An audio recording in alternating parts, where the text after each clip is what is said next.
ایک شخص اپنی پیداوار کے 3 حصے کرتا تھا۔ ایک حصہ اپنے کھانے اور بال بچوں کے کھانے کے لیے، ایک اللہ کی راہ میں خرچ کرنے کے لیے نکالتا اور ایک حصہ اپنے باغ کی دیکھ بھال کے لیے رکھتا۔ وہ ہمیشہ ایسا ہی کیا کرتا تھا، اس لیے اس کے کھیت میں اللہ تعالیٰ کی طرف سے بڑی برکت ہوتی اور اس کی کھیتی ہمیشہ سرسبز رہتی۔ اگر کبھی اس کے باغ کو سیراب کرنے کے لیے پانی نہ رہتا تو بادل کئی اور برستے اور پانی ندی نالوں سے ہو کر اس کے ہاں آ جاتا۔ ایک مرتبہ کا واقعہ ہے، ایک آدمی جنگل میں سے جا رہا تھا کہ اچانک اس کے کان میں آواز آئی کہ کوئی آدمی بادلوں سے کہہ رہا تھا کہ جاؤ اور فلاں کے باغ کو سیراب کر دو۔ بادلوں کو حکم دینے والے شخص نے باغ کے مالک کا نام بھی لیا۔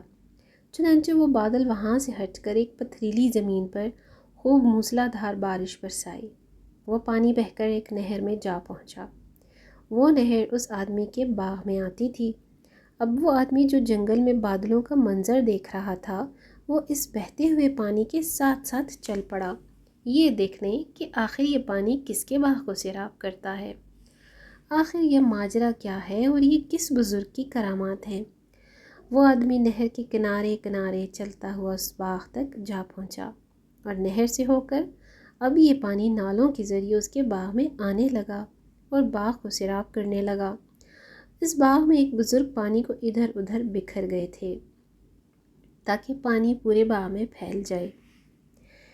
اس راہگیر مسافر نے ان سے دریافت کیا کہ حضرت آپ کا نام کیا ہے؟ اس بزرگ نے وہی نام بتایا جو اس مسافر نے بادلوں میں سنا تھا۔ بزرگ نے پوچھا کہ بھائی، آپ میرا نام کیوں دریافت کر رہے ہیں؟ کہ آپ کو مجھ سے کوئی کام ہے؟ اس مسافر نے بتایا کہ میں جنگل سے گزر رہا تھا، وہاں میں نے ایک عجیب منظر دیکھا کہ کوئی آدمی بادلوں سے کہہ رہا تھا کہ وہ آپ کے باغ کو جا کر سیراب کر دے۔ اس آدمی نے آپ کا نام بتایا تھا۔ وہ بادل کہیں اور برسا، لیکن نہر کے ذریعے پانی آپ کے باغ میں آ پہنچا۔ یہ عجیب و غریب منظر دیکھ کر اس کی حقیقت جاننے کے لیے میں اس بہتے پانی کے ساتھ ساتھ چلتا آیا کہ دیکھوں کہ وہ کیسے بزرگ ہیں جن پر یہ خاص نظر رحمت ہے۔ پھر اس مسافر نے پوچھا کہ حضرت آپ کیا کرتے ہیں کہ آپ کے اس باغ کو سیراب کرنے کا غیبی انتظام ہو جاتا ہے؟ اس پر ان بزرگ نے بتایا، اس باغ سے مجھے جو کچھ بھی ملتا ہے میں اس کے 3 حصے کرتا ہوں۔